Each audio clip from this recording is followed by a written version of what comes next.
Hello, and welcome back to Misha Mondays. Yet to be on a Monday because this is going to be uploaded on a Tuesday. So, today, I have a very special guest with me. I have Miss North. She's the coach of the volleyball team. I personally like to call her Darth North because... So, Miss North, what do you think about this year's team? It's an unusual team in a way in that most of the girls, volleyball is not their primary sport. They all play other sports primarily, whether it's basketball, soccer, or softball. And so them coming together to play volleyball has had a different dynamic. Half of the team are kids that were on varsity last year. So they have a strong bond, and hopefully that's going to keep them going throughout the entire season. All right. How has the team grown? How's the team growing?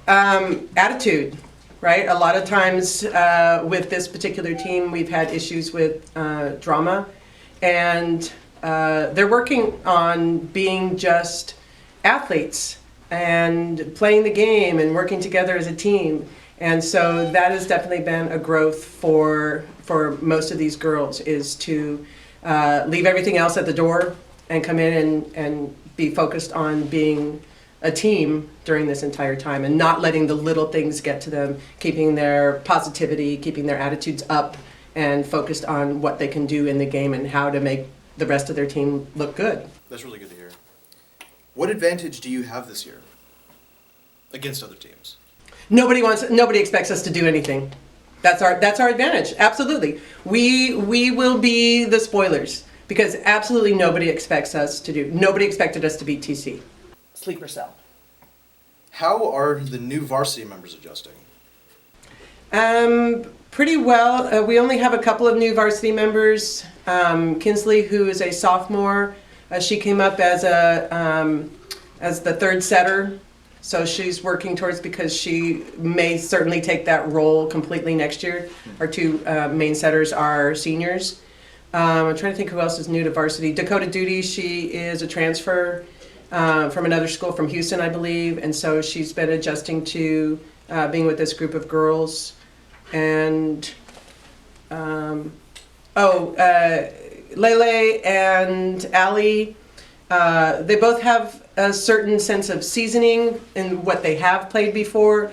Both of them haven't played for a team in a couple of years, so just kind of getting used to the speed of varsity has been an adjustment for them, but they're very energetic, very ready to go.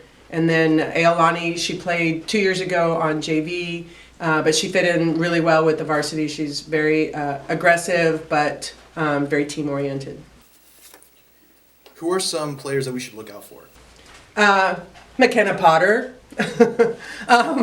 She was on varsity as a sophomore and just has really developed, trying to get her to use the aggressiveness that she shows in basketball, in volleyball. She's a quick study. She learns very quickly about where to place the ball and how important placement is.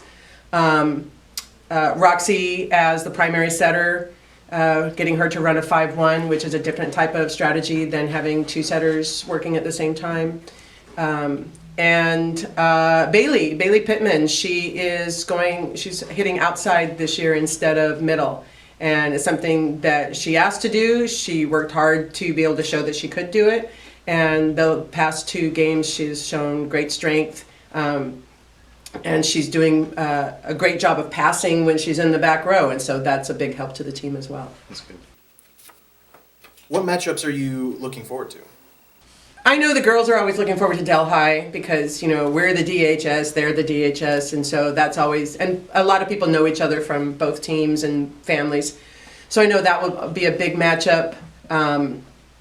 Mariposa kind of tends to be a little cocky about things, and so we'd love to spoil them. Any of the big teams that we can spoil things for them, Ripon Christian, the girls are all really nice and great volleyball players, but we don't want to knock them out. We want to be the spoiler for the entire year for all the teams. We want to just take it from them. And whether we take it from them at our house or their house, we don't care. What's the difference coaching here and coaching in LA? Boys are more clowning, girls are more drama. Okay. That's the only difference. It doesn't matter where you are, whether it is small town, big town. The difference was that I coached boys down there and I'm coaching girls up here. I see. All right. One more question. Yes. This question will particularly appeal to your ego. Do I have an ego? Okay, yes, I do. How have you improved yourself as a coach? I was actually just talking to one of the other administrators today, in that I felt that yesterday and the day before, when the two matches that we played, I told the girls that I was going to let them succeed or fail on their own. I wasn't going to pull them out just because they messed something up. And so what that taught me is that maybe in the past I've micromanaged a little bit much, that they need to actually work things out on the court. And so that's something for me to learn about how to get the best out of them, is to allow them that opportunity to fix the problem or the issue or make up what they need to on their own. All right, that's really great. Okay. Thank you so much for watching, everybody. We will see you back on some day. Maybe it'll be a Monday, probably not, but we'll see. Take care.